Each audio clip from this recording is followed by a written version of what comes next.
Have you been thinking about the change in the weather? A little too cold to see the sunshine.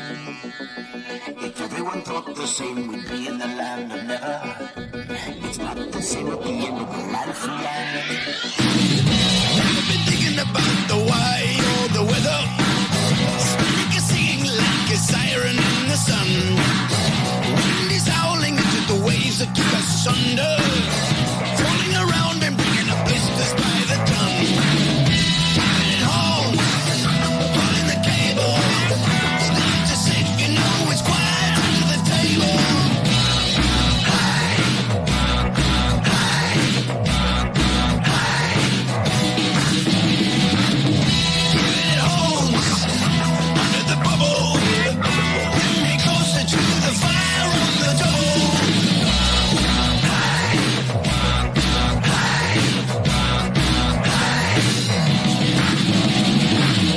Everyone has to face the storm in the winter.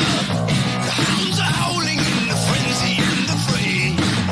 The gales are coming and it's time to mend the tiller. Better get going before the road is all too grey. It holds, pulling the cable. Stand to safe, you know it's quiet under the table.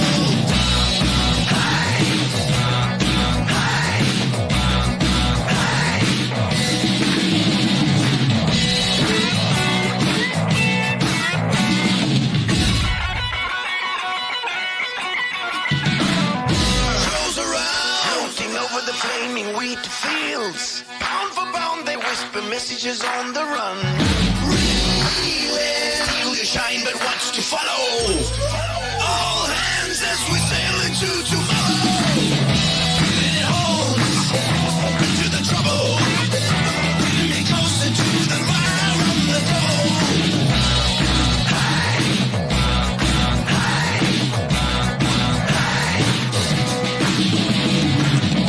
It holds, fly the colors. It's never too late to turn your way out of the buzz.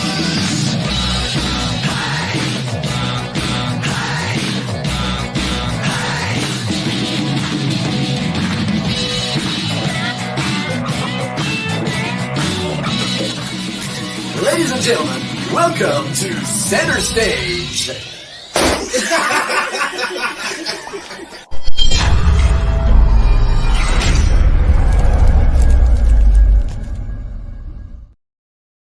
Ladies and gentlemen, Tuesday night, and it's Gino's spot again, 6:30 every single Tuesday, relentlessly.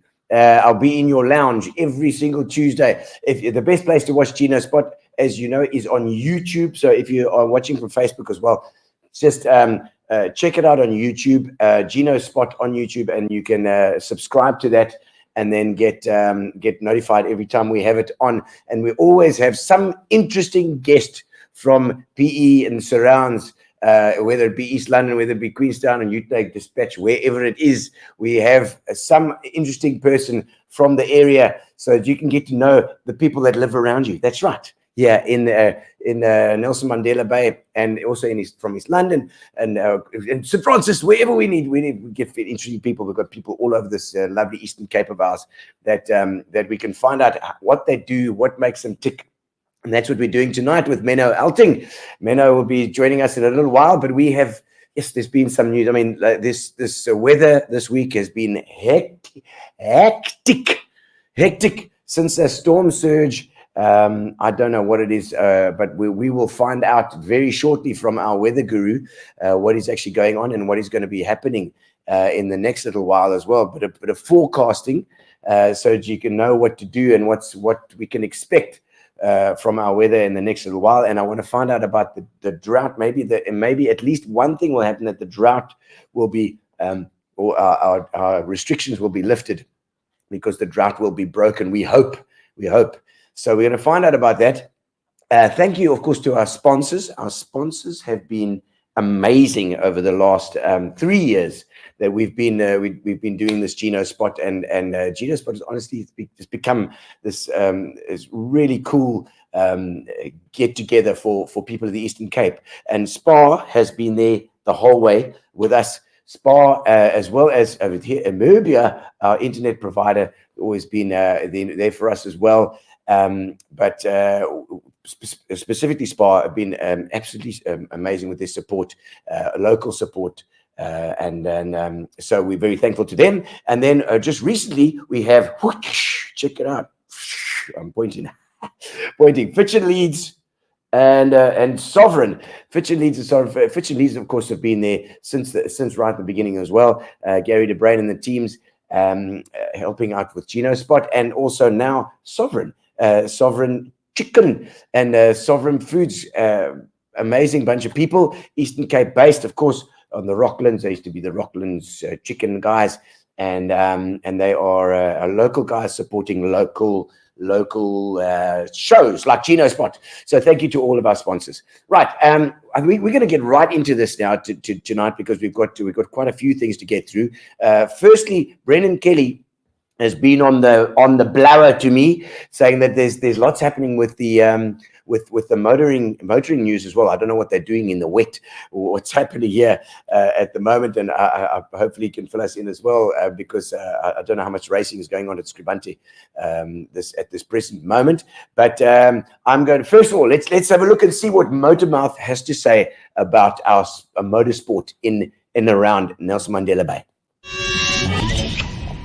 Hello, everybody, and Gino, thanks very much for the opportunity to inform everybody what's happening in motorsport circles for the next couple of weeks. Friday, the 29th of September, there's a Friday night drags that happens out at Aldous Scribante on the main drag strip. Then EP Veteran Car Club, there's a classic Japanese vehicle display happening at their premises in Cunningham Street, free entrance to the public, absolute hidden gem. Caters for all age groups, and Anel from Rooted Foods is the on-site caterer there, so definitely well worth a visit on a Friday evening to the EP Veteran Car Club. Saturday, the 30th of September, Algoa Rally Club will be having their next round of their regional championships, and that will be the Triple L Plant Paardepoort Rally that takes place on the R75 at the Daniel Cheetah Project alongside Mayochi Voltstal, heading into the Wolvertane area. So lots of 4 stages of dirt action happening out that way. We've got regional karting, the next round of their regional championships happening at Algoa Kart and Motorcycle Club along Victoria Drive. And then Border Motorsport Club, they host the next round of their regional race day at the East London Grand Prix circuit. Straight into October we go. The 1st of October, there is a spinning out at Aldous Scribante, the main spinning arena out there. Then the 6th and 7th of October, the action moves back to the East London Grand Prix circuit, GP Super Cup Grand Finale. I believe there are close to 60 cars already on the entry list for the Grand Finale that's happening at the East London Grand Prix circuit.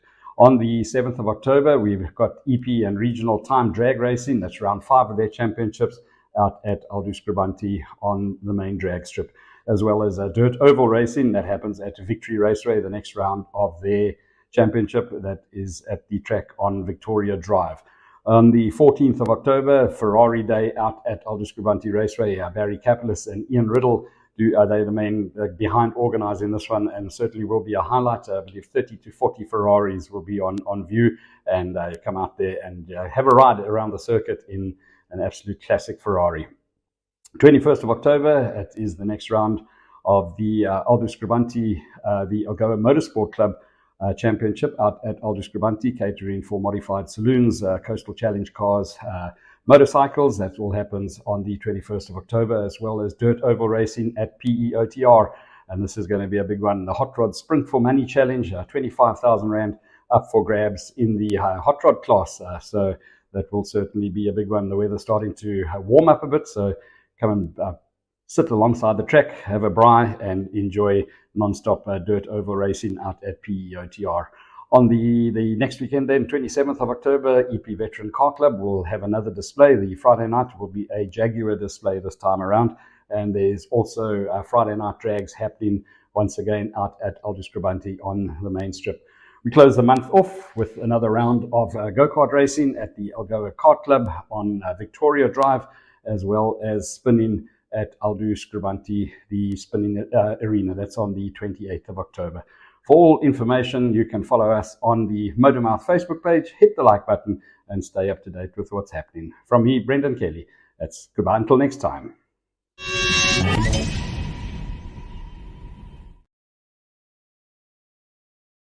Brendan Kelly, that was fantastic. I was quite interested in this the spinning story. I don't know that, and the little carts at Chelsea Scribante. That sounds like good fun as well.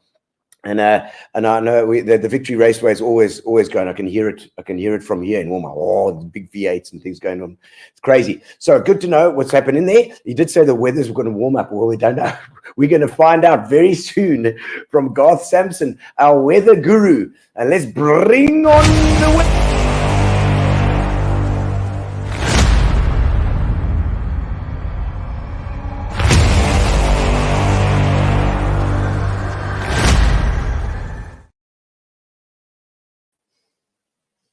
I was like, those little Buddhas. Welcome, Garth Sampson. I'm very pleased to see that you've got a beautiful camera now. It's making you look crystal clear. And 10 years younger, but for your lovely, I love it. I love that song. I love it. I want a copy. I love it. It's a winner. I love it. Isn't it original?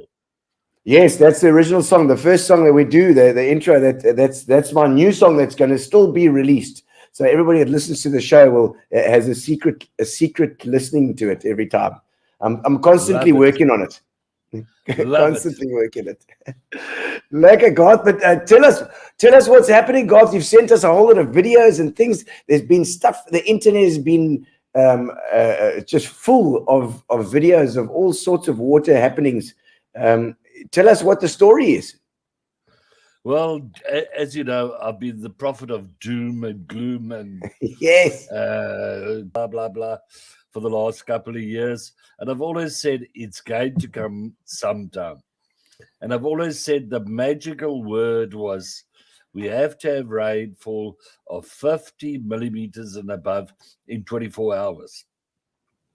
Oh. And lo and behold, you must have been brain dead if you didn't get the warnings this weekend about the Hubertina area having a level 9 warning. And yes, they got it. The entire Langkloof got roughly 100 millimeters. Wow. That's in 24 hours?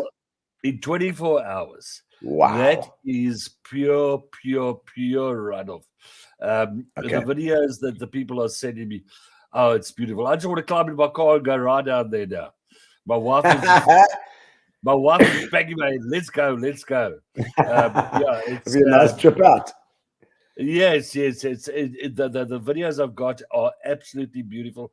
I've never seen the Langkloof like that for ages.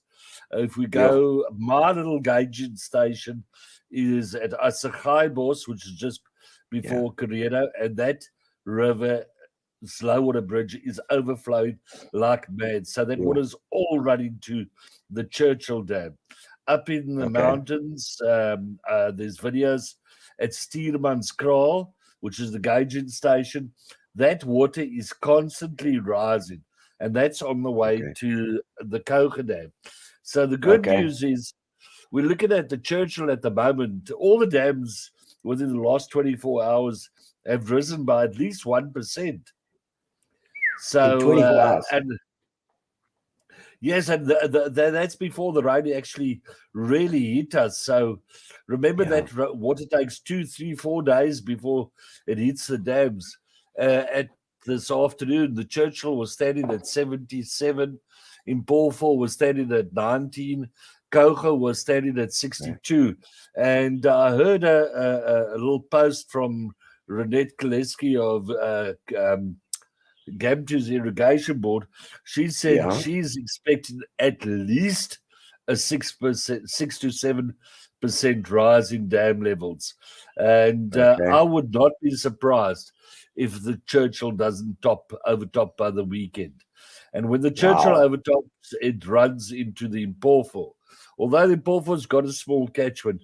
So it is absolutely wonderful. I mean, when was that picture that you took of yourself at the bottom of Churchill, where you were on dry ground? The mayor as That's well. a- Udendal was there doing the same thing. Yeah, that was the bottom of the Ipolfo Dam. That was when it Ipolfo. was less than zero. Wow. So I wouldn't be able to Yeah. stand there now. I'd like to go Yeah. in a little rowboat there now. Yes. And which one is the biggest dam? Is that in Ipolfo? The Ipolfo and the Koga are very close. Which is it's close in size. So those are the dams you're going to watch. You say one is 19%. Only 19. Yes, that is the Ipolfo, because the Churchill has to overflow to get to the Ipolfo Dam, because the Ipolfo's got a very, very small catchment. But with the amount of rain now, I'm quite confident that this is going to happen, that we are going to get water in all these dams. I'm quite sure it's been branded around that it could be 3-4 days and we could see a very marked increase in all the dams. It's good news. That is very good news. I know Gary's got he hasn't got the videos really yet there, but there are some visuals and stuff coming as well, which is everybody's sending stuff. You must be like batting stuff off. It must be like a constant rain of videos and things coming to you.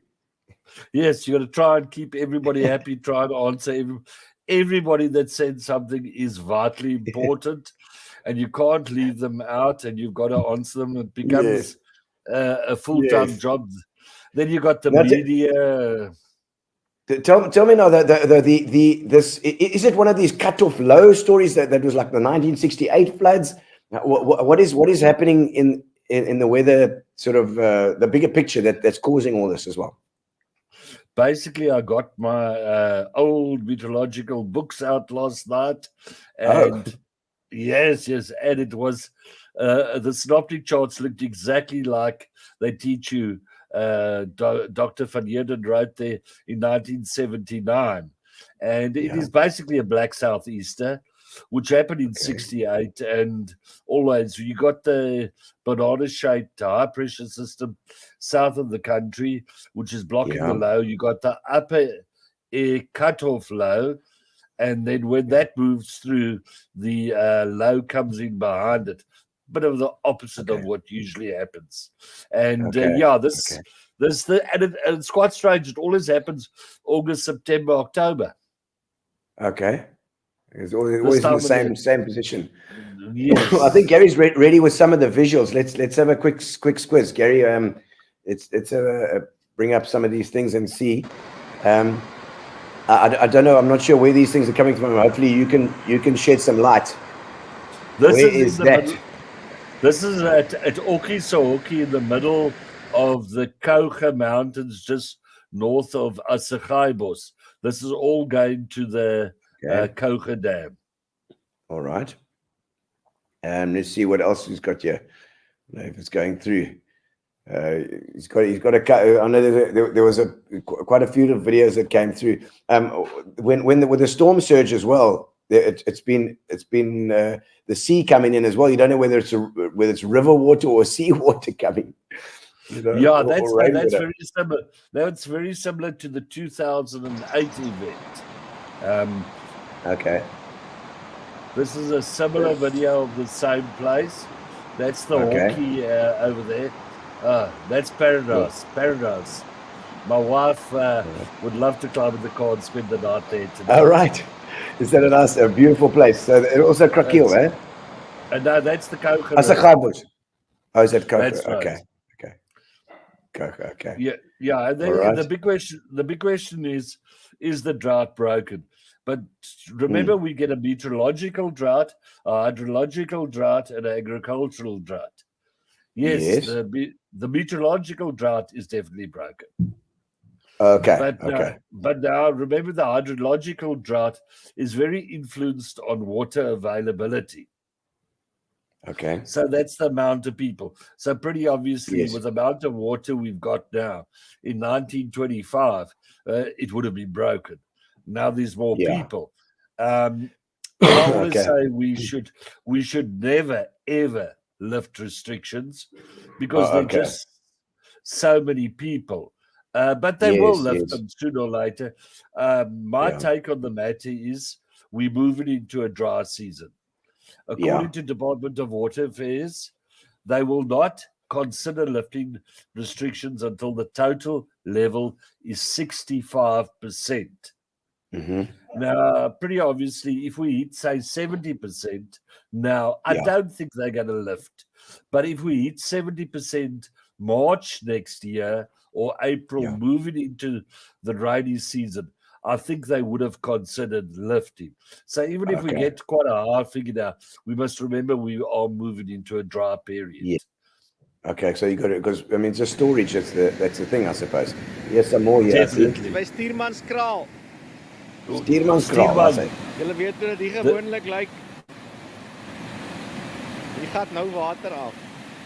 That's the gauging station. That is all the way to Kuchen. That is the most beautiful sight one can see. I haven't seen it like that ever. All run off. All the way to the Kuchen Dam. That is on the way to the Kuchen Dam. Okay. Absolutely. And I said, Stuurman must be named after Chief David Stuurman. Could be, I don't. Yeah, it must be for sure. He escaped. He escaped from the colonists a couple of times. He was like you sent him to Robben Island and he escaped twice from Robben Island. Can you believe it? Yes. How do you do that in the first place? Good old David Stuurman. I think it deserves an airport named after him. There we go. Wow. This one, the people are branding this as potency. I really don't think this is potency. This is more in the Kouga River between Hubertina and Carrera. What is that because tent thing there? Jeez, that is shade cloth. They use that for berries. That is berry shade cloth. I hope that they picked those berries before that got there. Jeez, like Definitely. Yeah, I don't know. That is so hectic. Yeah, he's got a couple. There's hundreds and thousands of them. I'm trying to post as many on my page as possible.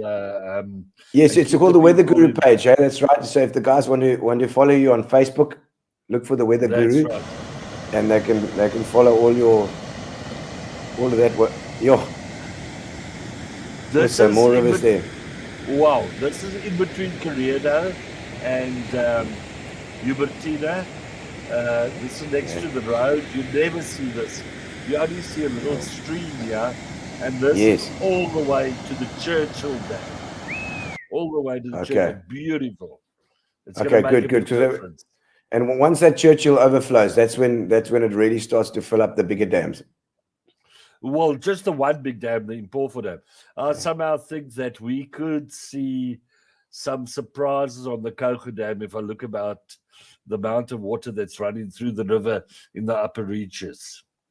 Yeah. Well, what about the next few days weather-wise, Garth? Well, as I said, we're moving into the summer months, and it's quite amazing. The seasonal forecast said we can have above normal spring rainfall, and if you work it out, if you work it out, those seasonal forecasts work on a 3-month cycle. So spot on. It hit it nail on the head. Right. But now it says we move into the summer months. We're going to have a below average rainfall, and the summer is a dry period. So that is not good. Okay, this is at, my wife's going to kill me. I'm sure it's Krakiel, this one. Yeah. Yes, it's Krakiel. Wow. We actually rode up this road to deliver a rain gauge. And I think it's a bit further on in the video. These are the pack houses at Krakiel. There is no river there. So is that citrus in there? No. They peaches and apples and apricots. This is not actually a river, by the way. This is not a river. What is that? The road? that's the road next to the river. So Oh, that's my soul. so that's still got to go to the river. So it's looking Yes. absolutely. That's why I say this is Yep. so promising for everybody, for the farmers, for us, for everybody. So but we must try and flatten that curve. Still be conservative in our outlook with water. Yeah. There's This some more. one is in the upper reaches of the Koga. Okay. So it's all, it's always- most of it is going to the Koga River. All right. Or Koga Man, Dam, that is hectic. Well, I think that's all of his videos there. But and anything else you can give to us, God? What's the weather like going to be tomorrow at about 5 o'clock in the morning when I want to go and ride my bicycle? You should be in bed at 5 o'clock in the morning.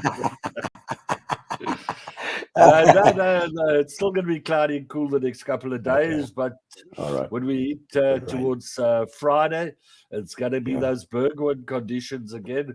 Oh, Summer is going to be 27 in full blow. The next week or so, not much rain around. Yeah. So hopefully all this bad weather is a little bit behind us. Okay, all right. And but the rain will still be flowing off into the dams and helping us to hopefully lift those restrictions. Fantastic. Yes, we should see figures by about Friday looking very, very promising. And we got to tag Darren Mania. Yes, I'm sure we can. He said there is something that he would never hear, and that is the weather guru saying, we have had good falls in the Langkloof. Excellent. I see a couple of comments. I'm not sure if there's comments there for us there. But I just wanted to check if there were any about the weather as well. There we go. Even if we have enough water restrictions, they must never be lifted, because possibly just ease the restrictions, because we must always harvest. That says Wendy. Good advice. And I see Elmary's agreeing with her there as well, for sure. and I see Elmary's ready to go there. She says, I'm packed and praat klaar. Oh, my word. Okay, but thank you. Garth Sampson, been fantastic. The Weather Guru, having you online again, telling us what's going on. It's always a good resource. Make sure that the guys click your page as well. And thanks for my song. and your sponsors as well. Yes, a shout out to Gino, always good support in my page, and Chris from Eco Tags. They really stand behind the Weather Guru all the way, and it helps me get the information out to the public. Excellent. Thank you so much, Garth. Thanks for coming on your time. I appreciate it very much. We'll see you at the next. We'll see you at the next checking session.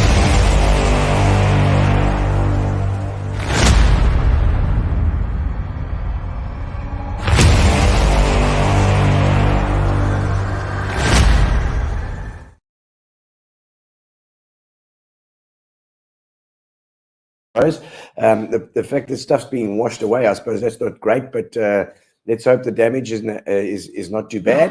Certainly the wind has been up as well, and good to have Garth on again to help us to check what's going to be happening in the near future as well. All right, it is time, ladies and gentlemen, to introduce our guest. He's beekeeper, he's tree feller, he's good, just all sorts of things. We're going to find out right now what makes Meno Elting tick. So let's get our guest on with the intro to the tick.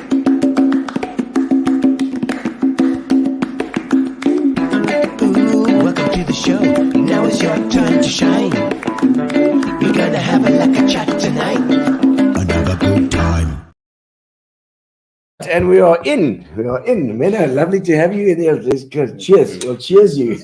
You well. Yeah, thank you. Yeah, thank you for Good. having me. It's a pleasure, man. I know I've been wanting to do it for ages, but and I know that it would have to be one-on-one like this, because I don't know. I don't know if you're a person who likes to do speeches and stuff. I'm definitely a one-on-one person. Yeah, you're more one-on-one. 10 to 1, and I'm not. You're not there. Yeah, one-on-one. Yeah. Because I always said, speaking to Meno, you phone Meno up because your tree's fallen down in your yard or it's on top of your house or something.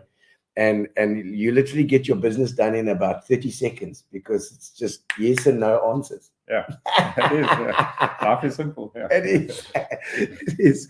But Meno, fantastic, like I said, to have you. And I've always known you because of the tree felling, obviously. But we were at school together.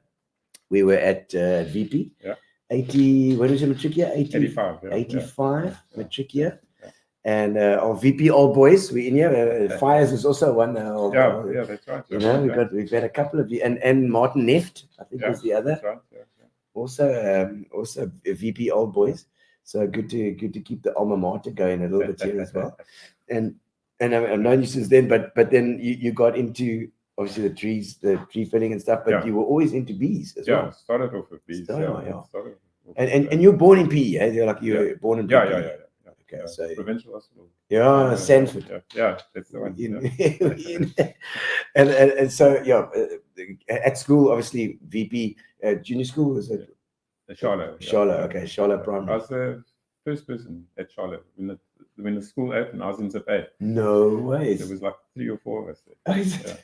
So the first one of the founders of Charlotte Primary. There we go. Exactly, the first couple of kids. Yeah.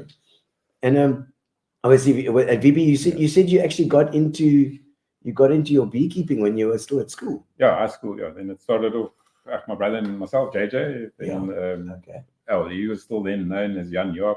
Jan Joop. That's the man. Good. Yeah, this is the whole thing as well. Let's just get that out of the way. It's Nederlands.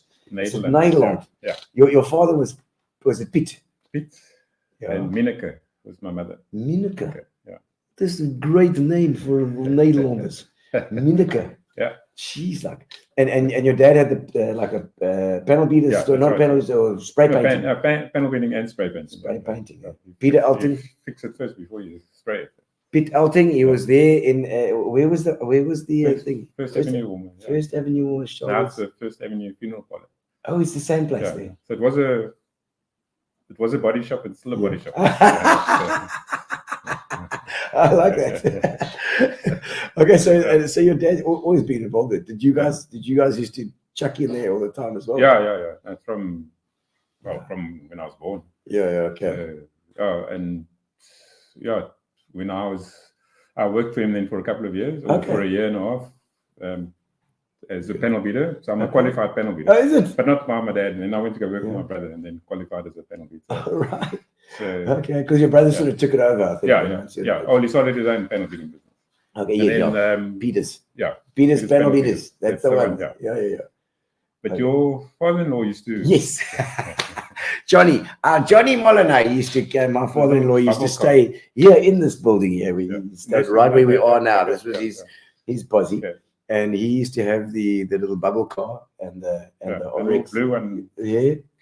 The three-wheeler. Which same color as this one. Yes, it was very similar to my water outfit, the bubble car and of course the Oryx 7, which was his pride and joy. And he was always bumping the bloody things. So he was always, I'm going to Peter, get sorted out. So he knew the Altings well. Yeah. And obviously, how many brothers and sisters? We had 2 brothers and a sister. Yeah. 2 brothers and sisters. Okay. The sister's in Cape Town. Okay. Is she? What does she do? She's an occupational therapist. Oh. Now she's mainly community work in Cape Town, like helping in the communities, doing the occupational therapist and helping teachers that deal with kids. With kids. With that. In Cape Town. It's OTs. OTs is a popular thing these days. I mean, Philippa will be listening because she's into that as well. Of course, my dear wife is into all that. I just see there's a whole lot of comments coming on here. Let's just say hello here. See who's online with us. Elmarie, so let's talk bees. She says, I'm dying to talk about the bees. So we're going to get there as well. Bimbo. From Nigeria. From Nigeria. From Lagos. Yeah. You know some Nigerians in Lagos. I went to Granny's 95th birthday last year. Oh. In Lagos. Really? Bimbo. Bimbo. Nice to see you there, Bimbo. And Sonette. I'm going to introduce you to her. She wants to come and talk to you about So all the Shows. YouTube works, yeah. And Oh, the YouTube. Oh, yeah. Yeah, Anytime, yeah, Sinet, yeah. you can pull in anytime. We can chat. And I see, there's Sinet. Who remembers the bubble cars? Yes, I know. They were so popular in the 1950s and 60s, those micro cars. And it's got to come back as well. Yeah. At some stage, especially with electric vehicles. Somewhere. And old Johnny Molyneux was really ahead of his time. I mean, in the 70s, he actually made a battery for that thing. He got a battery for that thing, and he ran it electric motor at that time. Yeah. He just didn't have. It was the technology just wasn't there yet. Yeah. Okay. But he had that thing working on a battery. I see Robbie Jones, also another VP old boy. Yeah. Rob. Dutch. Fishing well, yeah. You call him Dutch? Yeah, not Dutch if you're not Dutch. Is it? From the Nederlanders. Robbie Jones, of course, old VP. Russell Parker. Soccer, Russell, yeah. Oh, here we go. Top soccer player as well, because you you were good at sport. I remember you playing rugby at first team rugby. Yeah. And soccer too. Yeah. You enjoy that soccer? Soccer was after school. Because my schoolwork wasn't too hot. So my parents... Were you a bit ADD? Were you a bit... I mean, you must have been okay. I mean, you were a prefect in matric. Yeah. They wouldn't have chose you if you're going to fail there. Because they had to get them out. That was close. Was it a close one? Oh, my word. I mean, schoolwork just generally, was it because you just didn't enjoy the work, or you didn't? Your OT sister not helping? Sports and playing after school or whatever. Sports. Was that your? I enjoyed my rugby. Yeah. We all did. So, yes. What sport did you play? What did you play? I played a bit of rugby, but I was never big enough. You know, it ran over me like Jonah Lomu ran over Michael Catt. I was Michael Catt of rugby. Russell Parker, so talk about your time at Westview. So Westview, you play for Westview. So then after school, so now after school, then I'm too small to play rugby with the club guys, Blues and whatever those guys. So then I started playing soccer. At Westview in First Avenue in Newton Park. Yes. Yeah, for 3-4 years, 5 years, and all right. Because coached for 1 year, the third side. Coached as well, nogal. Is that where you met Keith Clark? No, not to the side. No, he's family. Yeah. Oh, is he family? Is he family? No, on your wife's side. In a long way. Ungeneide familie. Ungeneide familie. Yes, so when you got Keith Clark, I'm sure Keith Clark. It's not. He's related to everybody. Best friend is okay. Sister-in-law. Oh, okay. Out at Sherwood Garden Centre. She's a lovely lady. Yeah. And a really nice. I mean, it's been going for ages there. I saw a thing pop up there. What is it? Pascal. Hey, Pascal from Germany. From Germany aus. Absolutely. There we go. Lots of greetings also from Ulrike. Also from Germany. Well, you know all these German people. A lot of German people, yeah. Do you travel a lot? I mean, is that... No, they traveled, yeah. Oh, they've been here. Yeah, we met them, and we got Ulrike's camper van, and we're looking after it for... Oh, it's still there. You haven't sold it yet. Defray costs. Ulrike, your camper van is still there. Yeah, it's still there. Ready to go to Botswana again. Oh, wow. A round trip. Yeah. They do that. They do the Southern Africa. Every 2 or 3 years they come to South Africa. But now, how do you meet somebody like that? How did you and Ulrike meet? Daughter came to Woodridge as an exchange student, and then came to stay with us. And then my daughter and Mia, my daughter Mia, and they're friends. Oh, isn't that amazing? So Mia has gone to Germany to go check them out. Fantastic! Isn't that amazing? Yeah. I just love that. Those exchange student things were always. I recommend exchange students. Yeah. If you got kids, they must just send them. It's sure. Because we also had Australians, 2 Australians just in 2010, and what was it? Just before 2010. Yeah. Then we were supposed to get 1 exchange student from Australia, but then we got 2. So that's with my older daughter, Katie. All right.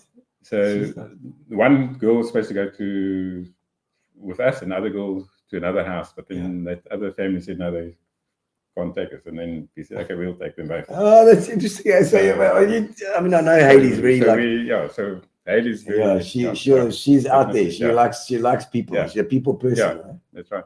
Yeah. So we took him around the Eastern Cape, and then Amazing. it was Katie's turn to go to Australia. And now those two families then had a competition who could give my daughter the best time.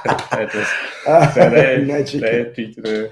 So the one even they were in Perth, and then the one flew them up to Sydney. Sydney as well. Yeah. What an amazing experience for a young person. Yeah, like I say, I recommend exchange students, get people from other countries to come stay with you, and then your child will go there as well. That is great. That is great. I don't know if there's any other messages there, but I mean, I love that the different parts of your life, because I know that you're a very quiet guy, so you don't talk much. You just think, cuts down trees, but there's all sorts of stuff going on. Your businesses. I mean, how did you get into? Let's start with the bees, because the bees. I find fascinating as well, and your knowledge on bees is incredible. You say you started at school. How did you just? Also, remember I had snakes. Snakes as well. So crikey. So we had a big snake pit. The same size as at the Oceanarium. Oh my word! At your place? My place in Lorraine. Yeah. In Lorraine. Okay. So your dad stayed in Lorraine. Yeah. So where I grew up. So, was it a small holding or? A hectare, 2 hectares. That's big. Yeah, that's big. Whereabouts in Lorraine? In Loonville Road. Loonville Road. Yeah. Wow. So that's before got built up. Yeah. So that's when we. They were most probably one of the first 20 houses in Lorraine. All those years ago. Yeah. Jeez, and so Loonville Road. So it's snake pit. Yeah. So it's snake pits, and then we got a couple of bees hives as well. Yeah. And then. But don't you need some sort of license for these snakes, or you just like in those days it was just those days? Those days. Remember, you go and collect tortoises everywhere. I mean, you don't get the tortoises now. Yeah, because when we were youngsters, we took them all. No. They have been hunted as well. These tortoises. So we outshot, people not with pellet guns. The kids. When we all grew up, all the kids had a pellet gun, and everybody just shot them. Now, luckily, that has stopped. We've got to try and conserve these things. So it was even like now going to bees with honey badgers. The same thing. 25 years ago, 30 years ago, in the Farmers Weekly and in the bee book, people were offering to pay 500 Rand for a live or dead honey badger. That's what it was 30 years ago. That's what it was like in South Africa. Holy moly. So then after that, I've never had a honey badger problem in Port Elizabeth. I didn't even know you got them in South Africa. So now honey badgers. I thought it was like an Australian thing or something. No, that's proper. All over. Yeah. What are they? That's a South African or it's African thing. Oh, is it? Okay. Yeah. Jeez, okay. So those, like I said, for 30 years, I didn't have a honey badger problem in around Port Elizabeth or Eastern Cape. Yeah. And now every couple of months we're getting honey badger problems. I mean, actually, there are too many of them. Yeah. And because nobody's hunting them anymore, and because everybody's protecting them. Oh, I see. So 30 years ago, there was a three. You got 500 Rand for so dead or alive. So they just send them over. So now now they're making a comeback. And so it's keeping it almost like a hunting thing, keeping it alive. Yeah. It's crazy, here we go. A couple of questions for later. There you go, nice. I see you've got some bee questions. He's got a couple of questions for bees. Yeah, we're going to test your knowledge here. So, and the bees themselves, I mean, the honey badgers, then they attack the hives. Okay, so they just break them open. If it's a rotten box, they'll rip it apart. Or if they're not strapped. Because they're bloody clever little things. Yeah. No, they are. And they can get in and out of anything. Yeah, so I mean, I've had a problem once or twice. I had a honey badger chap. I got Arnold. Arnold, yes. You know Arnold, yeah. Yeah. So we put up a rattle. There we go. It's a rattle. rattle. That's what they call now, rattles. All right. Now I can check. Okay. I see Peter's online as well there. It's common. That's yes. My brother, Yeah, there we go. Peter, nice to see you as well. Peter's panel beaters. Fantastic. My father-in-law always take his car there, and Peter was so good to him. There we go. That's he's talking about Johnny there as well. He kept bees. He used to help him spin and bottle the honey with using his own spinner. Yeah, the honey spinner. Yeah. Oh, by hand still. That's very satisfying as a hobbyist. It's one of the most satisfying hobbies to have, because it's then you get a couple of nobody sell the hobbyists never sell their honey. They all give it away. Give it away. I know. It's like, I know. But it's such a nice. Because everybody wants honey. Yeah. Everyone's like, come on, haven't you got a few bottles? But you got like a factory thing going on, obviously. Okay. I do a couple of tons. I mean, a couple of tons. That is so hectic. A couple of tons of honey. And it's like the you started out with just a few hives, and then you just built it up from there. So every time you got another hive, somebody phones you, hey, there's a hive under my stoop or whatever. Yeah, so it's not a problem to get hives. Okay. So if you got 1,000 old hives, empty boxes, you can put them out, and you will catch 800 in a year. So it's definitely a lot of opportunity. 1,800 the following year. Yeah. Holy But life still isn't that easy. It doesn't but that's the idea. So you pretty much at the maximum you can keep. No, it's still got more space. More space. It goes up and down, but always space. South Africa imports 2,000 tons a year. So we import. So still. Oh wow. So we should be producing that. We should be. So I mean, because surely it would be cheaper to produce it here. No. Oh, part of the politics. The imported stuff is obviously very cheap. So So all the big bottlers, they're not going to buy from me. They're going to buy. They should buy from you, because they know the quality of the stuff as well. Because tell me about all this. Don't they water it down, and they do funny, put sugar in or something? Whatever they do. They import it. But like say the Chinese stuff. First of all imported honey gets irradiated, so that takes the goodness out anyway. So, what does irradiate mean? What does that? Make sure that there's no germs, so our bees don't get affected. Oh, so okay. So because it could bring disease in. For our bees. So all countries, if you. So I mean, from Africa it should be fine. Okay. And it doesn't. I think it doesn't have to get irradiated, but from Africa. From from China or from Australia, or is it Brazil? Brazil as well. Argentina. Okay, so they get from all over, but those have got to be irradiated, and then it's cheaper. And then they're paying half the price.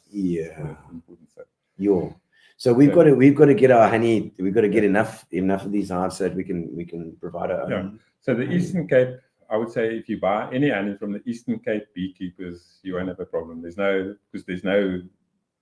None of us are big bottlers. Okay. It's the Joburg, Durban guys that are big bottlers. So that's going to be that are importing honey. So that's going to be the good stuff. I mean, this stuff is non-irradiated then. So it's got all the good things that the healing properties and the natural. Because honey's flowers. It's. I mean, I read so much about honey being healthy and good for healing stuff. Is it right? That's right. Germs can't survive in it. Okay. So it's like where it's like Savlon. But better.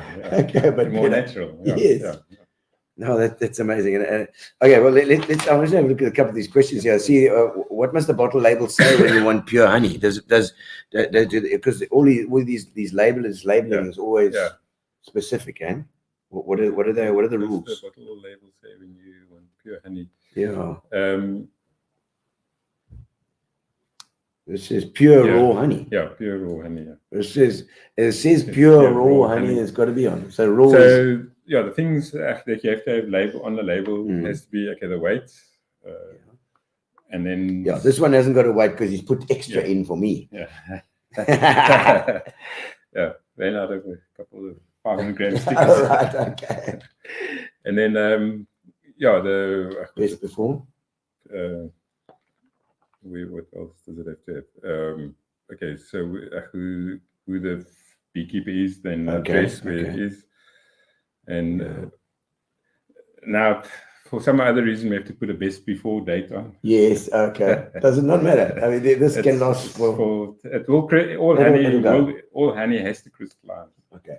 So 2,000, 3,000 years from now, as long as you have it best before then. Really? 3,000 years. So it never goes from. Yeah, crystallizes. Crystallizes, but it doesn't go from. Yeah, as long as it's like together. Closed in a sealed. Yeah, sealed. Okay. And once you open it, it starts to crystallize as well, obviously. Okay. No, the cold crystallizes. So the cold. And then you get different types of honey. Yeah. Orange blossom takes 3-4 months to crystallize. Wow. Blue gum takes 3 or 4 months to crystallize. Okay. Canola takes 2 weeks. This is where the bees are going. Yeah. This is where the bees are going. They're going out there. He says, how many bees are there in a hive, Russell?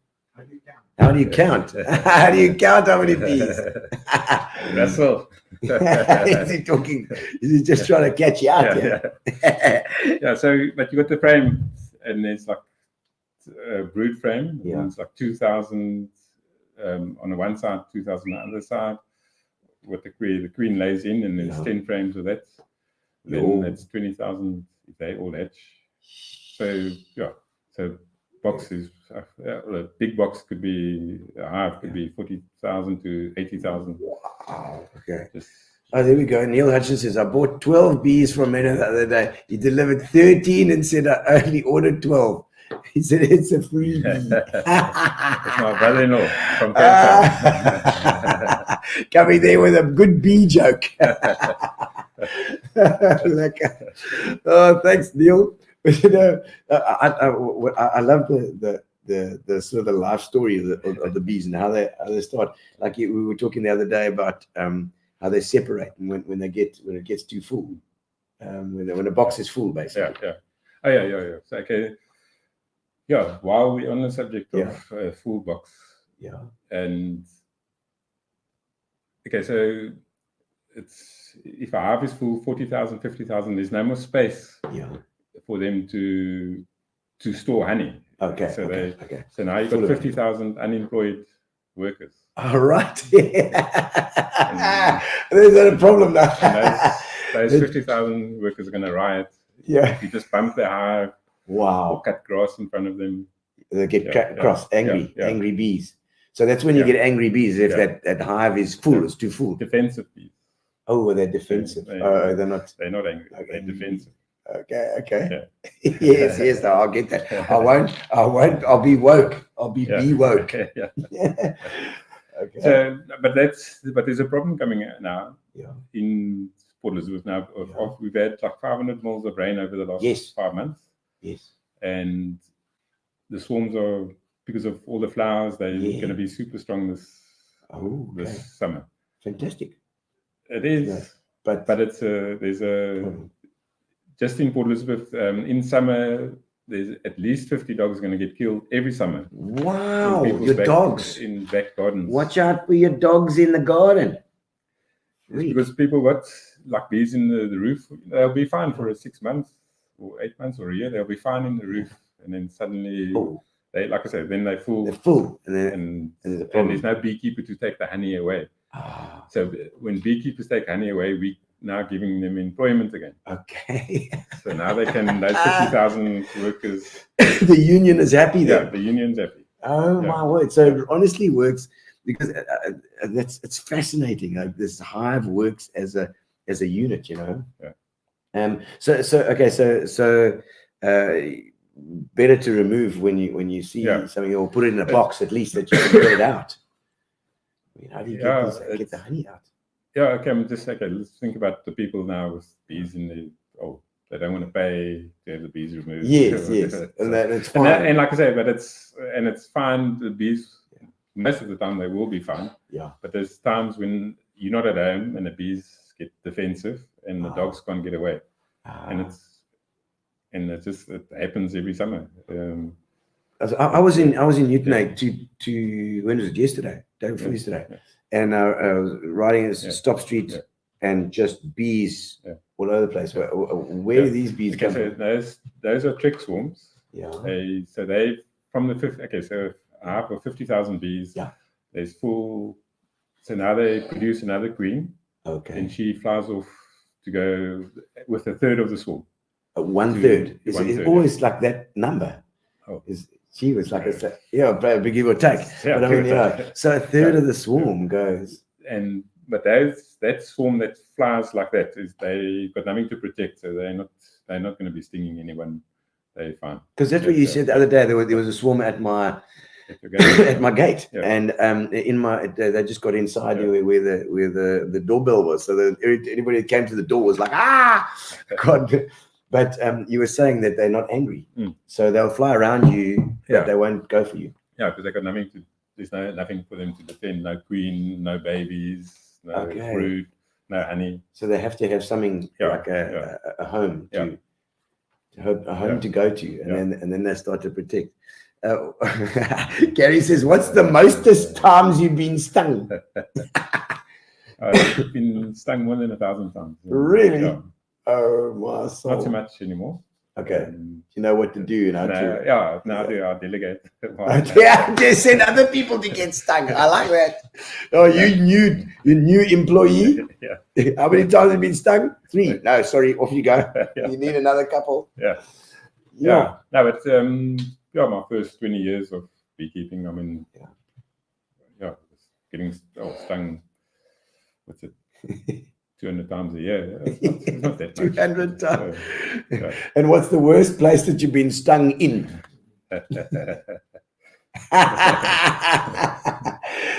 Never on there. What are you doing with it in there anyway? in a beehive.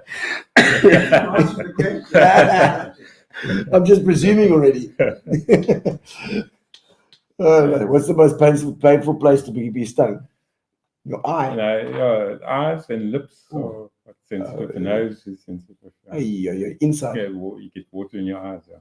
Oh man, I'm sure. And the poison. I mean, it makes you bloody sore, man. And Camilla is saying bees in some places seem to come back every summer. How do they remove them? How do you remove them? They stay away. Okay, so I do have so people that's like. So we remove swarms from people. Okay, yes. And then if the swarm's been there for a couple of weeks or a couple of months, then you can't get rid of all the propolis, all the wax that's there. So there's always a nice smell for another hive. They smell it and then they come back. So with people that get a regular problem, then I'll say to them, I'll just rather put an empty box there, and that I use old boxes. Yes. And then they'll rather move in there. Yeah, because it smells nicer. Yeah. Then and then you take those away. And then we take them. But some I've got at least 100 houses in P with they get up to 10 swarms a year. So like one a month. And once it's done, once it's been there, then they can smell it there. Yeah. So it's not we put a few deterrents in, but so they might not go back to that specific spot, but then 5 meters further they'll. Okay. I mean, the one that we had here, it was in a whole lot of bees are going into my doorbell area there, but they didn't hang around. We put the box up there. They went in the box. Yeah. But they didn't hang around there. So what was happening there? They just the weather changed again. Oh, so if it's under 18, you don't see much. Okay, so they go. So it might be for 2-3 days. You mean they're still inside the box? No. Oh, they went somewhere else. And then when it was nice weather, I found another spot. Your spot wasn't. I wasn't good enough. G spot didn't happen. Shame, man.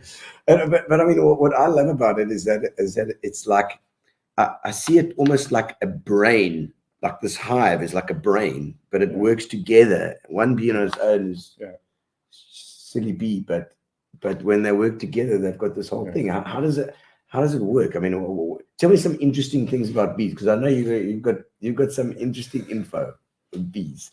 Well, it's interesting stuff that they do. What do you say? Like they act as one thing. They create this queen, and I mean, out of nothing. How do they do? They give it hormones or something. What are they? So if a queen had to die inside a hive, before they've made another queen, then they can take any one of the eggs. Oh, that's with our Cape Capensis. Yeah. Okay. So there's different kinds of bees. Yeah, you get the scutellata, and the African bee is up inland. Yeah. So along the coast, we've got the Cape bee. Okay. And that is those. Even the workers can lay an egg, and they can take one of those eggs and make it into a queen. Yo. Okay. So they can actually produce a queen anytime on demand. Yeah. So if a queen dies without, then they can. But I mean, that bee hasn't got a brain. You know, how the hell does it know? Like, oh, the queen's dead. Let's make another one. I don't know. Do they talk to each other? No, they do. I mean, it's just you take the queen. They know there's no queen. Do that. I've seen things on TV where they say that they talk to each other with like the movements or something. Yeah. So, but that's for like different directions to go get food, or pollen that way, nectar that way. So then they do little GPS. Yeah. They give them a GPS. Yeah. They move those little bodies around there, and they got some sort of code that they know with. How the hell? Hey, Meno. I mean, I'm sure these oaks that study these bees must have. They're not worked it out and worked out what movements it is.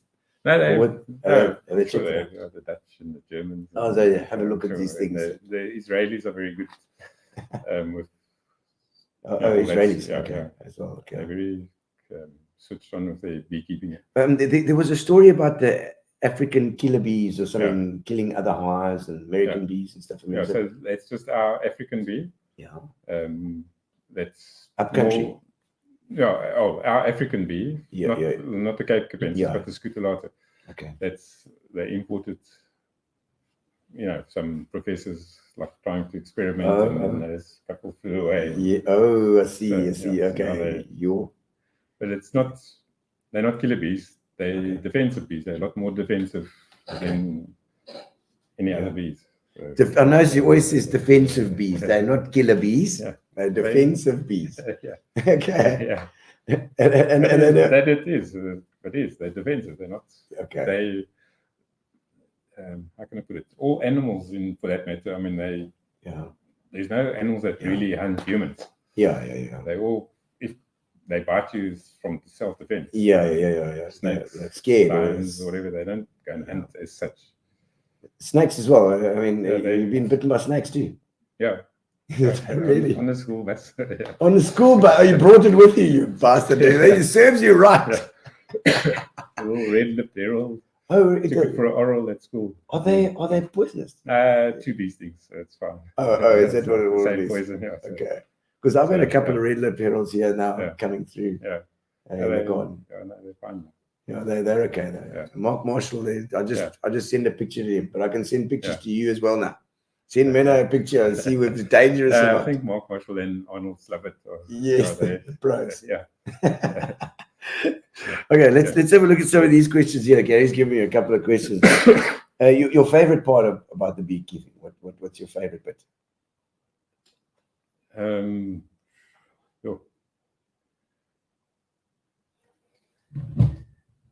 That it is, like I say, unluckily I'm not spending too much time with my beekeeping as I should do. Okay. You enjoy the beekeeping. Yeah.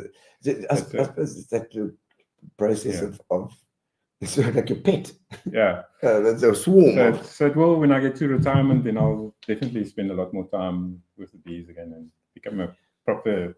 Is that your first love? I mean, it's your best thing to do, the bees, as opposed to the snakes or the flipping whatever else. Or the trees or whatever. The trees. Yeah, the trees. Because you know your trees as well. That's the other thing. I think I do know my bees more, but the trees is a different. Wait, you how have to did, how do did, quotations every day, and for sure. So it takes a lot more of your time. So Although you your can't- quotations, I always say, Menno is just coming in, looks around, and he's like, yeah, you can't read what he says. He just says, chop down, da, da, da, da, and then it's like an amount. Take it to a pharmacist, they can read it. Yeah, pharmacies. So, I mean, did you get in Do that you know why my writing writing is so so bad? bad? Why? Because my spelling's so bad. Oh, is it? Oh, you have to so say, my you don't want to so- show the spelling. Yeah. DRE and bit of But dyslexia. as long as the price is right at the end, then That's fine. As long as you got your pricing, yeah, for sure. Okay, while we're on the bee one, I'm going to ask all the bee ones, and then we'll go into the tree filling as well. The process of harvesting. Yeah. So when do you get that honey out? When? Okay, if we had like hives in a permanent spot in Port Elizabeth, then basically once a year you'll get honey from that. Once a year. Yeah, you could get up. Now if you had on a permanent spot and you had 3 supers on, Supers. Yeah. What's that? You're Okay, using jargon now. Okay, so we've got a brood box. A brood box, like a box, like a big green Yeah. box like this. It's got things in it. My green box. Yes, your green box. Okay. Is that a brood box? Yeah. Okay. Where the queen goes in Yeah. and she lays all the eggs. Okay. And then so we as beekeepers want them to have excess honey, so we put extra boxes on top. Okay. Oh. And then you can put a queen excluder so she can't go through and lay eggs. A queen excluder, so it's a little like a mesh. So or she's something. big because she's double the size of the workers. Oh, so it just needs to be a mesh. Yeah. Wow. Where they can go through and she can't. Ah, okay. So then they just make the hive gets bigger. Yeah, yeah. But she can't lay But there. She can't lay there. Yeah. So then they fill that up because there's no eggs going into those cells. Then they fill it up with honey. They just that's so meat. You're such a meanie. So they fill up those things with things. But I see that do you put in the do they already got wax in them? Or do the So we put a strip of wax in just to put them in the right direction. So if we don't put wax in, we've got the 10 frames, but then they can build across and then you can't take the frames out. So we want them just to... I see. They join up and then pull this whole thing out. Okay. Yeah, it's like I say, so now after all this rain, any hobbyist beekeeper, I could put 2-3 supers on, and it's gonna. But like I say, because it's once a year, they can get 30 kilograms of, and after a good rain, like we've been 30 kilograms out of one eye. Yeah. Holy cow. Only when conditions are right. Yeah. Wow. And the best kind of honey that you like, I mean, from because the bees will go to the place that I mean, whatever's in the area. Yeah. So okay, so say warmer, for example. You've got like, I mean, there's at least 20 hives in Water Road, 20 in Church Road, 20 and people's like in roofs or whatever. So if there's a lot of flowers like there is now, then they'll flower like a 500 meters radius or a kilometer radius. Okay. In really dry places or whatever, then they can fly up to say 5 kilometer radius. Whoa. Okay. So in the drought, it's been quite hectic. I'm sure. But warmer is there's never a drought because people are always watering their gardens. So, right.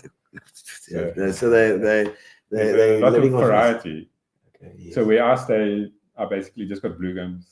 And that's so that flowers in my place from like January, February, March, April, and then end of April. At my house, I can just get like at the end of April, I can get honey. You should do honey tastings. Your place you could.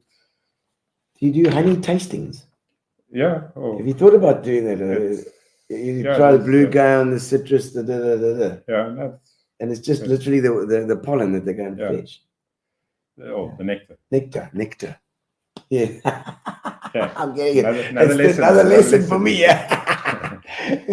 Oh, magic, man. Pollen stays pollen. Oh, yeah. Okay. Nectar is. So all the little yellow legs that never ever become honey. Oh. Oh, that just goes. That just that's the pollen. feeds That's their bread. It just feeds the flowers, of course. The beekeepers know. Oh. That's the beekeepers. It's the bread for the bees. Oh, the beekeepers call it bee bread. Yeah, do they Pollen. shower it? Yeah, so it's part of their food for when they have young. So Ah, nectar, yes. they suck in Yes. and then regurgitate, Oh, vomit it out. okay, nice. That becomes Le vomit. honey. Yeah. Oh, wow. Jeez, if only we could throw up honey. It would be amazing.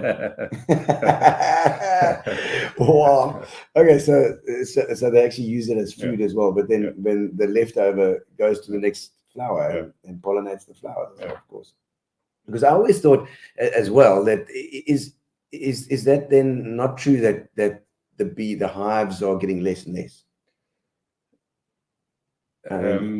Again, is there a shortage or something? No, there's 10 times more bees in the world now Yeah. than there was 100 years ago. No. Yeah. Okay. 100 years ago, a beekeeper, we only had 5 hives. Sort of. Yeah. Now, the big beekeepers have 1,000 to 10,000 hives. Jeez. And so, like in America and like Europe, the beekeepers do take a knock. Yeah. But they can just split their hives. So if they lose 1,000, they just they replenish it. So the bees are procreating. They're doing their thing. What's the dangers? What are the dangers? Chemicals. It seems to be the thing. People say cell phone towers, but I don't say it because of microwave bees. No, because I'm always removing bees from cell phone towers. Oh, so it's fair enough. Not that. It's not that. It's warmer. Yeah, warmer there. Yeah. Let's have a look at some of these comments coming up here as well. Let's see. It says we had a swarm in our front garden once for a few hours, but when the sun set, they disappeared. So it got cold, just like my place. Yeah, Russell. What detergents do you use to chase a swarm away without harming them? Or what can you use to... You don't? Yeah, there's... better ways. If a swarm's just arrived, you could maybe... No, I can't put...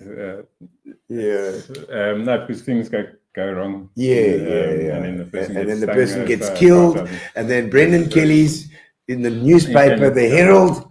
young motormouth killed smoke and smoke. They don't like smoke. Yeah, but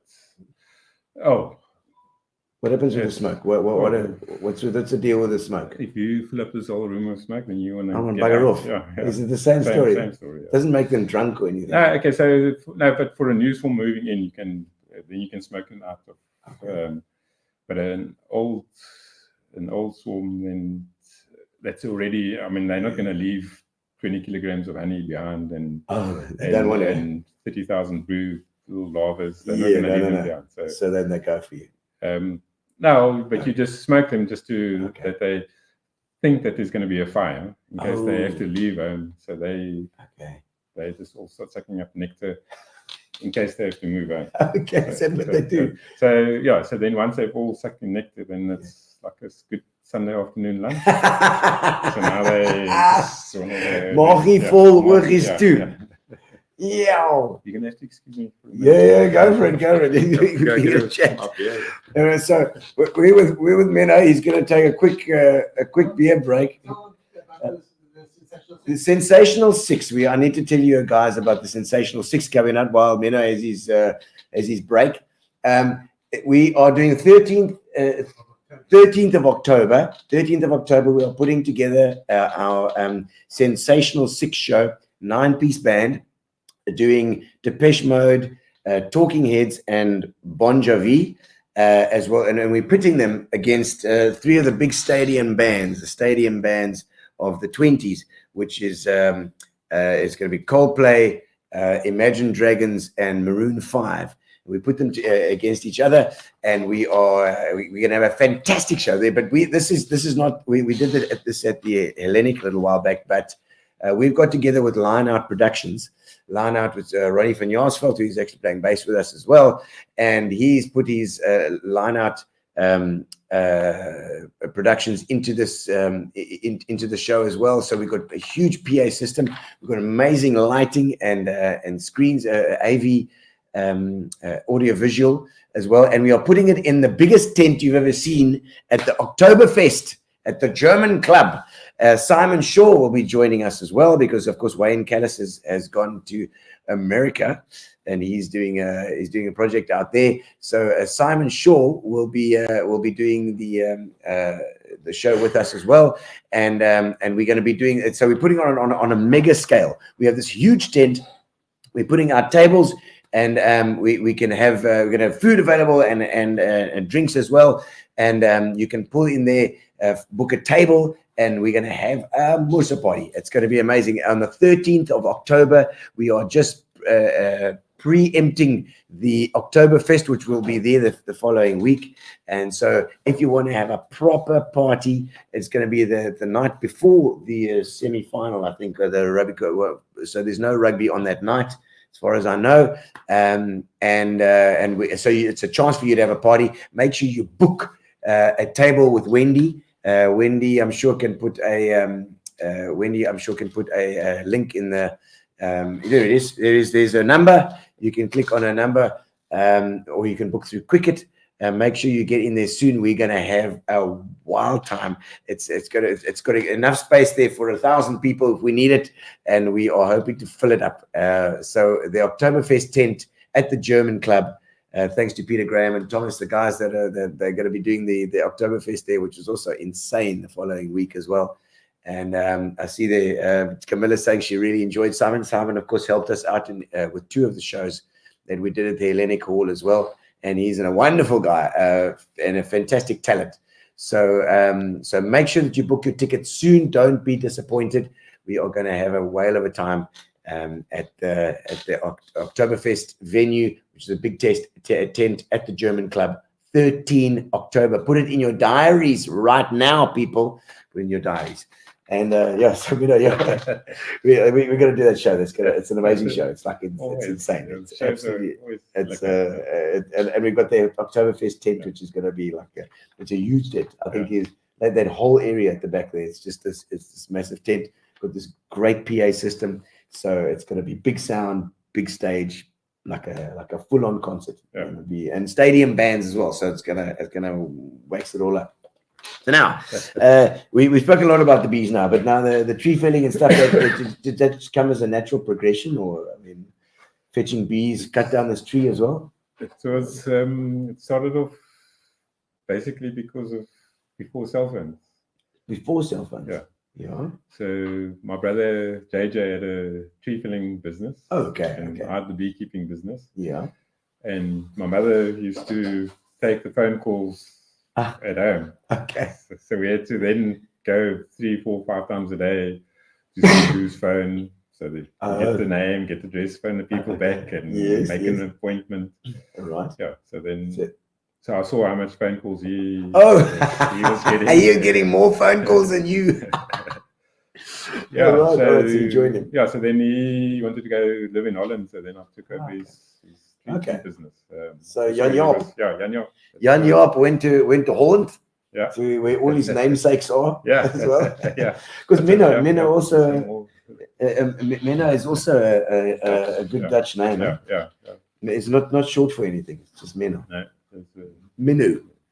Menu. That's good. Have you ever had a particularly dangerous tree felling job? Sure. There must be. Yeah. Wait, tell us about it. I could. Okay, we say we cut about 1,000 trees a year. Oh, so okay. So there's a lot of them that are dangerous. There's a couple that, but we obviously done a couple of damages over there. Oh, really? Anything fallen on the house or anything like that? No, but the one to the people was about the tennis court at the university. Oh yeah. But they had, everything was aluminium, so it was it was quite a bit to fix. Yeah. I'm sure. Jeez, so you had to fix it. Yeah. I think insurance did pay. So okay. Insurance. You got insurance for something like that. It's just annoying, but fall the wrong way. No, just things just don't always, like I said, we cut 1,000 trees in a year. 99% go well, and then you have the odd yeah. the odd one that falls over. Nothing, like I said, nothing been serious. It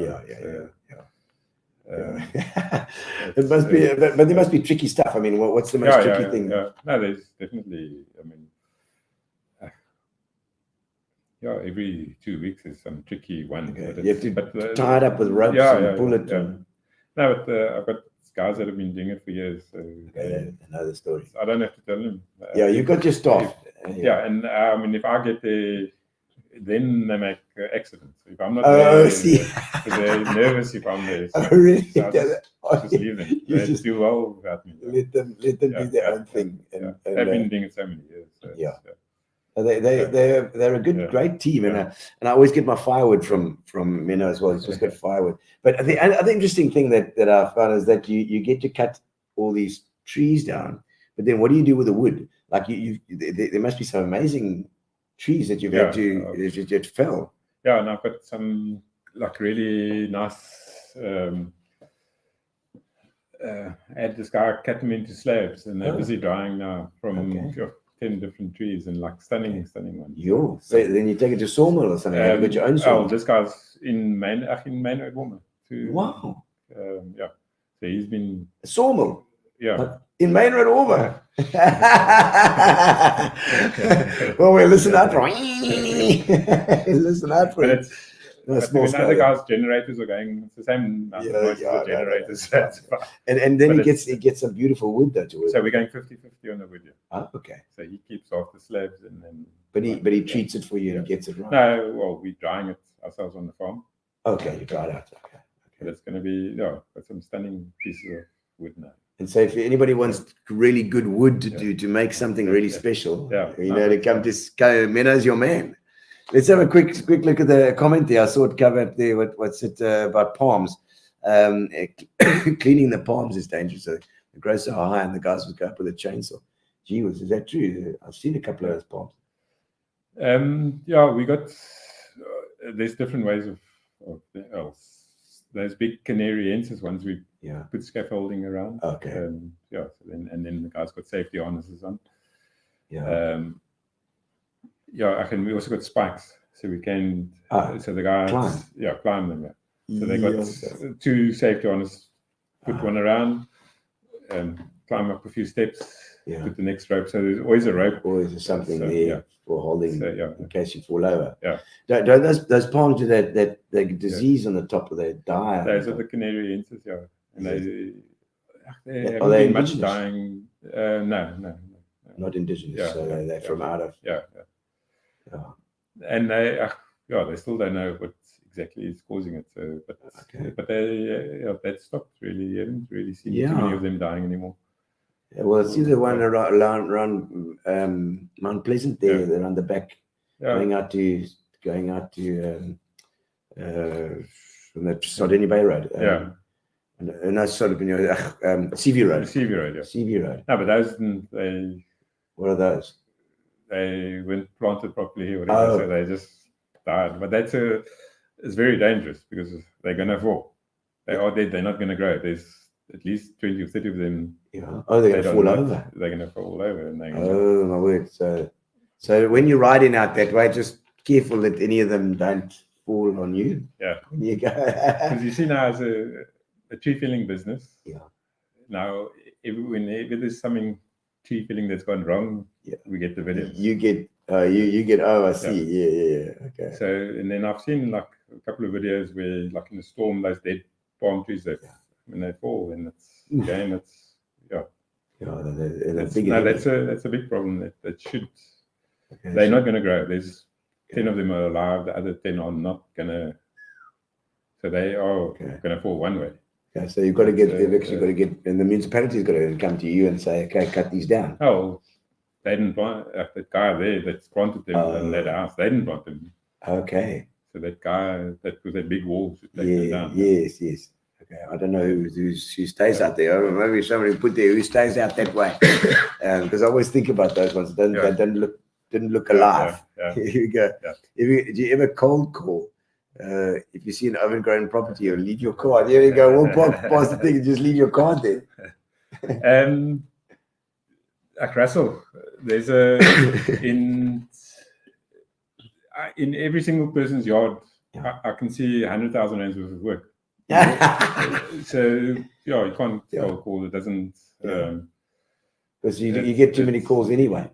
Yeah, no, but I mean, there's you can do 20,000 rands worth of work in every garden. Yeah, you can. We can also plant trees and Do you plant as well? Do you landscaping?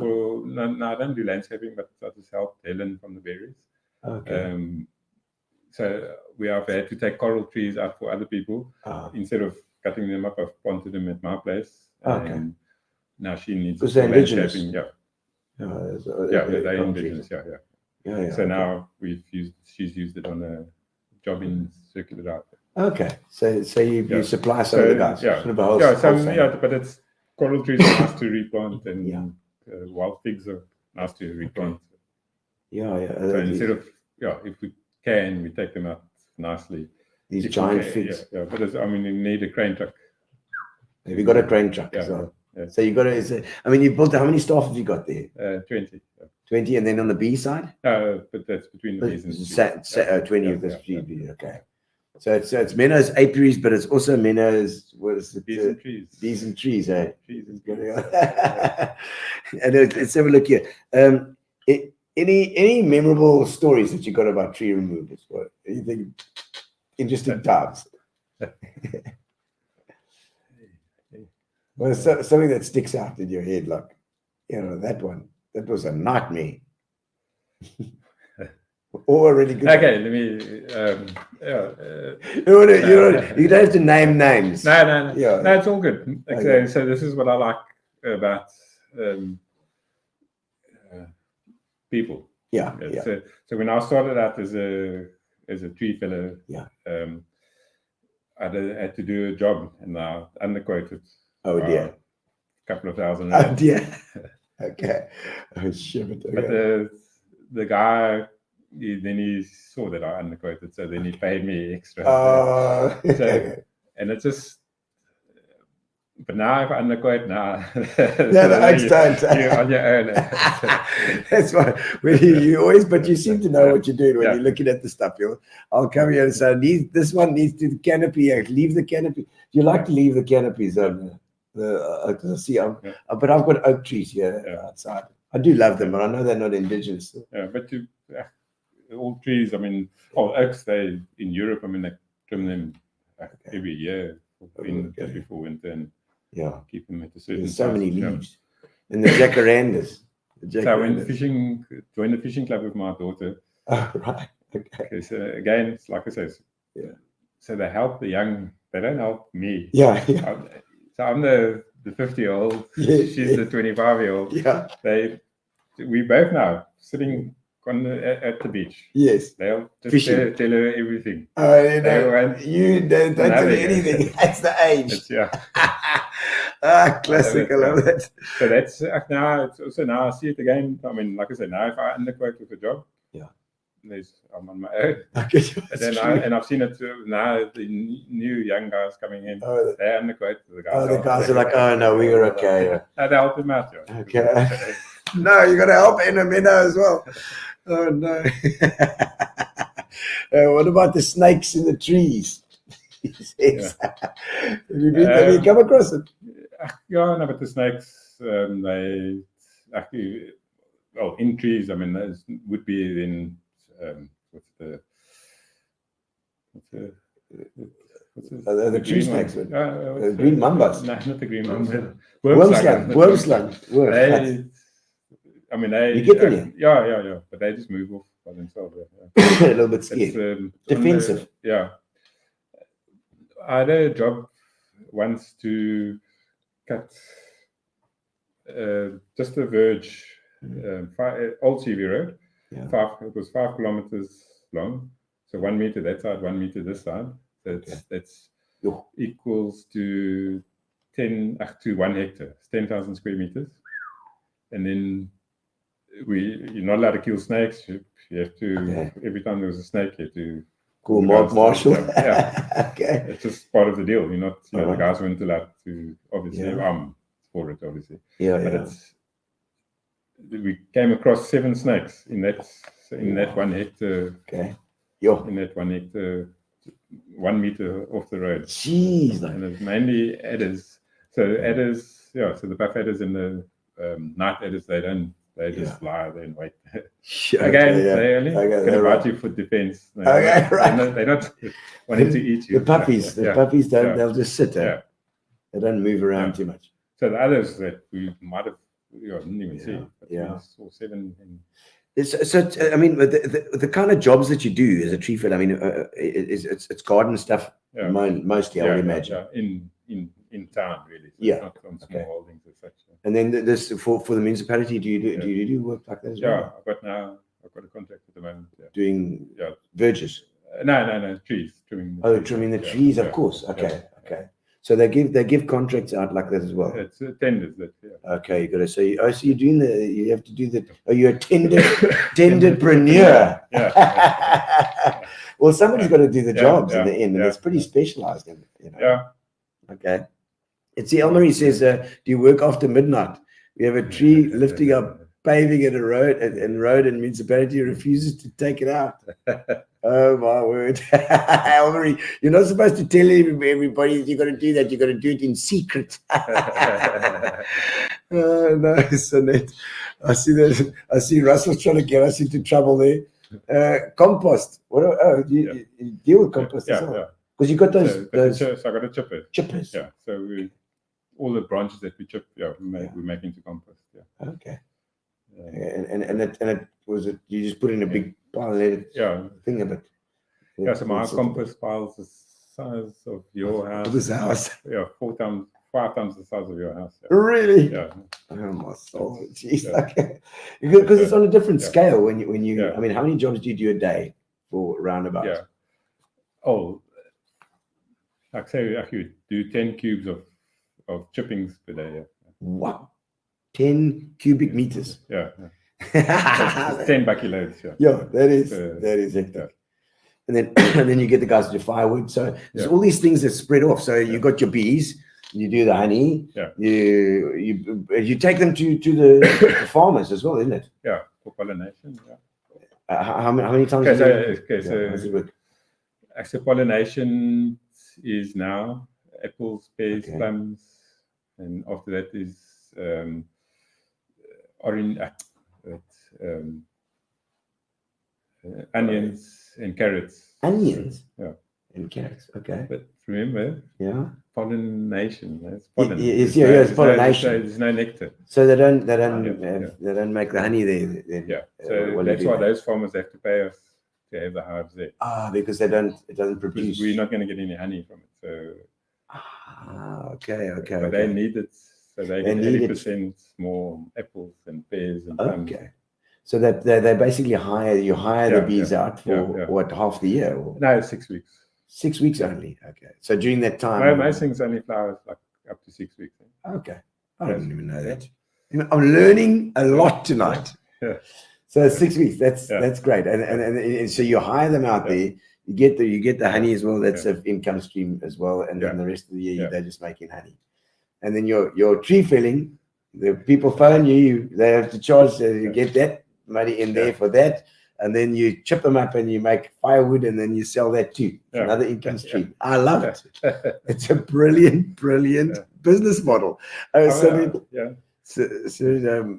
uses the wood to make his hive boxes as well. There we go. That's it. So the pine trees. We cut them. But I've got another little business that I'm busy negotiating with. Oh, okay. It's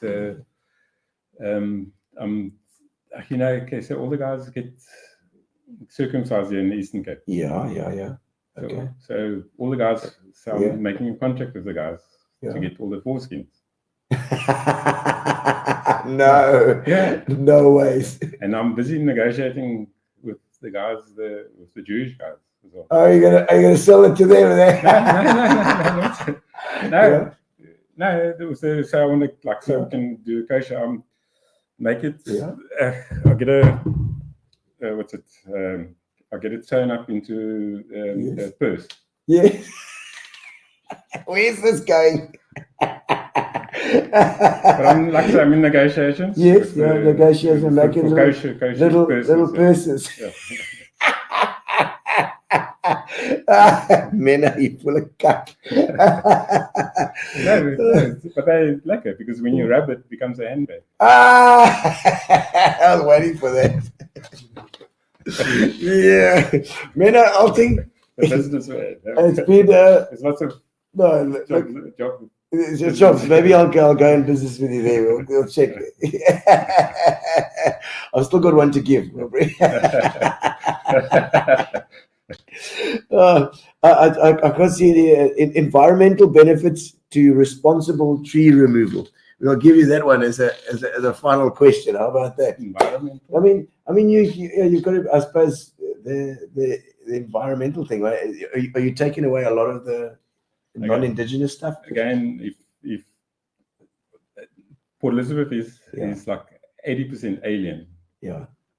If you go to look at photos of Port Elizabeth of 100 years ago, there was nothing. It was like little scrubland, that Fynbos vibes. Not fynbosy, but like in the but valley. the wind blown. Not there's a hell of a lot more trees now in Port Elizabeth. Yeah. Than before. And 80% is alien in any case. Yeah. Okay. So most of the trees in your garden are going to be alien. Yeah. Yeah. Which were the most common ones? The common alien stuff which you really try and take out. No, you shouldn't, because I'm a beekeeper. So all that alien stuff all the blue gums makes the most nectar. And the Brazilian peppers, most nectar. Okay. So those are great. And then people say, okay, the Balkans River used to flow it always used to flow, and because of the blue gums in the it's got nothing to do with the blue gums in the valley. It's because 100 years ago, when it rained, like we've got rain now, it used to take 3-4 months for the water to seep through. But we've got all the roads now and all the drainage, so now it gets into the sea within 24 hours. Yeah. So it's got nothing to do with the trees. Okay. so they don't suck up that much. Yeah. I was reading that the blue gums were put here in warmer to suck up the water. Rubbish. Blue gums were brought into South Africa for quick rain for the mines to make the supports in mines. Oh, okay. So that's why they were brought into South Africa. To grow, quick growing. Yeah, quick growing, hardwood. Jeez, okay. Because that blue gum is nice wood to make stuff out of as well, isn't it? Yeah, actually. Again, now, I mean, all the guys that are cutting it, they're exporting it to China. Is that what they're doing as well? Yeah. Do you export some as well or not? No. No. No, but so those guys that want to export that, whatever, they'll say, no, it uses a lot of water. Right, okay, so it's rubbish. You see, he's like Arnold Slavitt. He's like, he knows the real truth. Are you also a conspiracy theorist? Because Arnold's big on conspiracy. Truth serum. No, Meno, it's been fantastic to have you on the show, man. We're going to do a little competition now for the guys, and we'll put it out there. We give away a case of Fitch and Leeds for somebody who needs some gin and tonic at home. So if you're online now, hang 2 seconds. We're going to pull the lever, and we will check who is going to win our Fitch and Leeds this week. And throw in a jar of honey as well. We'll do it. You can come and collect it from myself or from Meno. And there we go, Sean Keegan. So there's ex-VP as well. Sean, fantastic. You are the winner. Wendy will get hold of you and get your details. And we'll send that case of Fitch and Leeds. Thank you to Fitch and Leeds there at the bottom right of your screen. Thank you so much for giving us the Fitch and Leeds, and so I'll send it to you. I think that's by courier, and then you can when next you see Meno, you can grab a honey. Excellent. But thank you, Meno. It's been fantastic having you. What an interesting chat, man. Thank and, you, Gino. Yeah. and I'm sure you'll be in my garden cutting down something or other in the near future. Later wood as well. Yeah, later wood. You're going to do the Brywood. Thank you to Spa. Thank you to Sovereign. And thank you to Fitch and Leeds, as well as, of course, Amobia, our internet provider. I see Nicola's been all over the place. She's also another one. Yeah. And thank you for joining us tonight as well. And say how's Haley at home as well. Yeah, she's been all there. And we'll see you next week. And I think it's Fires next week as well. Mike van Vieren is on with Bruce Fordas. We're on with Bruce Fordas next week. So don't miss that one. That's going to be great next Tuesday. Next Tuesday, we've got Bruce Fordas on. It's going to be great fun. Yeah. To follow you up for the beekeeping. Thank you so much, Meno. Okay. Fantastic. Yeah, see you next week. Relax, sit down. Coming out of PE town. Drink, find a shot. Never mind your liver. Get to Gino's spot. Gino's spot. Get to Gino's spot.